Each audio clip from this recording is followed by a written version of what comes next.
Welcome, everybody, to the Superhumanistic podcast, where we talk about all things health, wellness, and longevity. Thank you for joining us today. We are your host. I'm David. I'm Jessica. Make sure that you hit that follow button on this podcast so you never miss another episode. We put out one episode a week on Saturdays.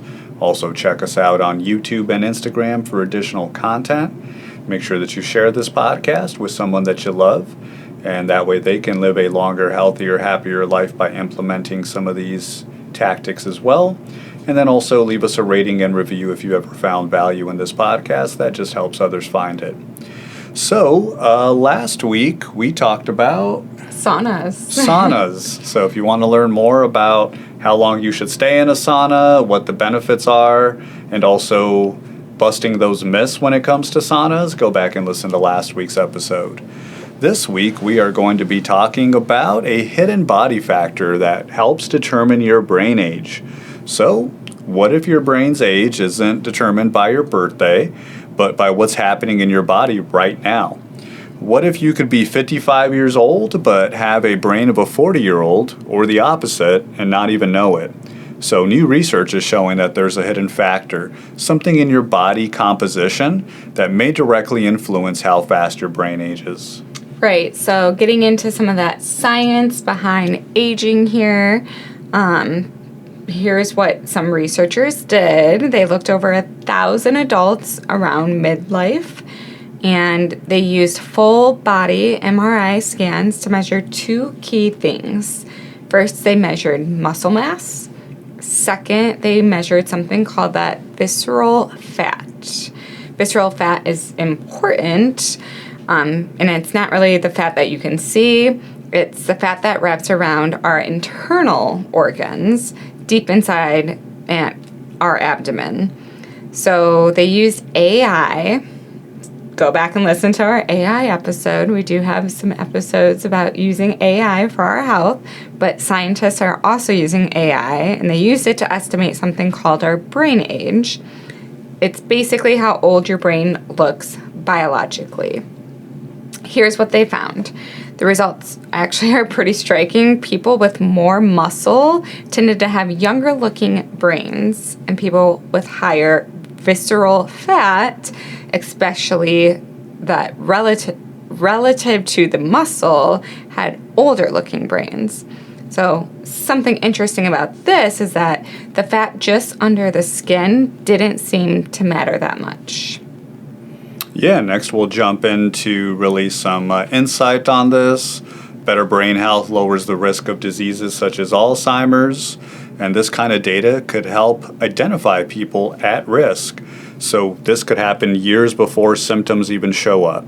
So the real world translation here is that it's not just about our aesthetics.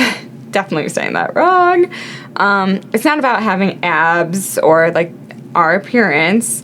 It's about what's beneath the surface. Yeah, I like my abs. And well, that's not going to matter for our brain health. All right. So muscle isn't just for strength. It's actually the metabolic active tissue. And it helps regulate blood sugar, hormones, inflammation, and the visceral fat. That's where problems will start.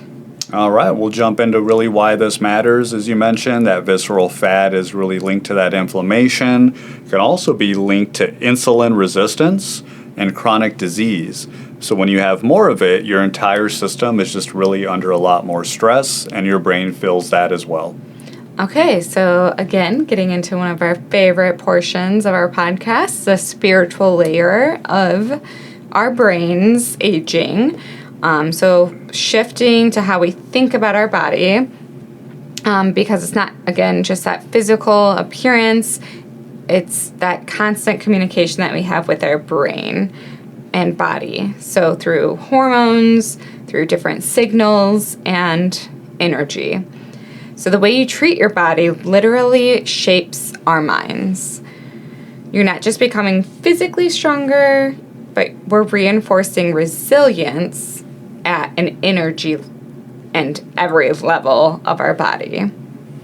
All right, so let's go ahead and simplify this. If you want a younger brain, focus on your body composition. build muscle, reduce visceral fat, and it's not for appearance in this case, as my wife was mentioning earlier and was bumming me out with that, but it's for longevity and cognitive health. Yeah, so here's some key takeaways, practical things that you can do and start with to help with our brain age. So number 1, we want to, no surprise here, get into the gym and start doing some strength training. We're going to aim for 2 to 4 times a week doing the strength training.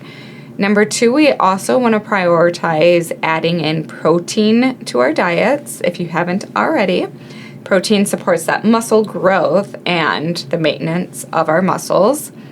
Number 3, move daily. So walking can help reduce the visceral fat that we have in our bodies. Again, we talk about that daily movement, and it doesn't have to be a lot as long as we're doing it daily and consistently. Number 4, we want to manage our stress. Stress contributes to that fat storage, especially in the abdomen. And then number 5, as always, be consistent. All right, we'll go ahead and close it out. Make sure that you hit that follow button on this podcast so you never miss another episode. Share it with someone that you love that is also on a health and wellness journey. And also leave us a rating and review if you found value in this podcast so that others can find it as well. Because when it comes to your brain, it isn't aging in isolation. It's aging in response to your body and the choices that you make every single day. You're shaping your future mind, so maybe going to the gym isn't about looking better all the time. It's about staying sharper and protecting who you are for as long as possible. That's what it means to be more superhumanistic. We'll see you next time. Bye.